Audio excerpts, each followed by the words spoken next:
Pansin ko lang ngayong mga panahon na 'to, ang daming nangyayaring road rage o yung mga nag-aalitan ng motorista sa kalsada. Tapos yung iba may mga dala pang baril. Bakit ba kayo ganyan?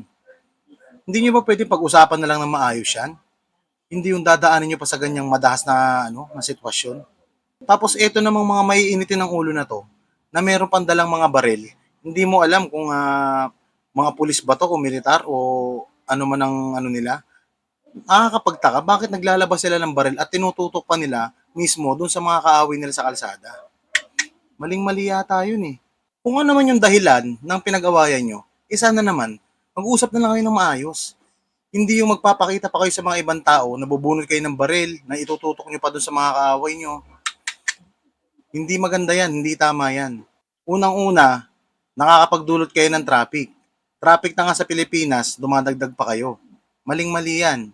Ang pagkakaalam ko kasi, yung mga baril, hindi yan ginagamit sa mga ganyang klaseng senaryo. Ginagamit yan for protection sa sarili. Siyempre, ginagamit yan ng mga alagad ng batas. Hindi yung ganyan. Maling-mali kayo dyan.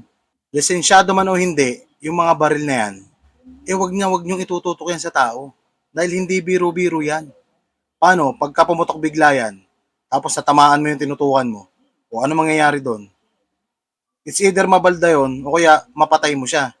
Tapos, pagdating sa korte, para kang tutang mabait, babalik ta rin mo yung pangyayari. Sasabihin mo, ikaw yung argabyado. Pero kitang-kita naman sa video kung ano yung mga pinagagagawa mo.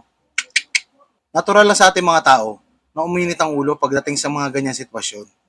Pero sana naman, huwag mong gamitan ng dahas. Huwag mong ilagay yung batas sa sarili mong kamay. Meron tayong batas. Kung may alitan man kayo o pinagtalunan kayo, ireklamo mo sa mga pulis. 'Di ba? Pumunta kayo sa police station, doon kayo mag-usap. Hindi hayop yan tinututukan nyo ng baril. Tao yan. Tao, hindi yan hayop ha. Ayan ang hirap eh. Porque may baril, matapang na. Ang pakiramdam mo, kaya mo ang lahat ng tao. Kaya mong takutin, kaya mong daragin. Ikaw na ang pinakamatapang na tao sa buong mundo. Huwag ganun, boss.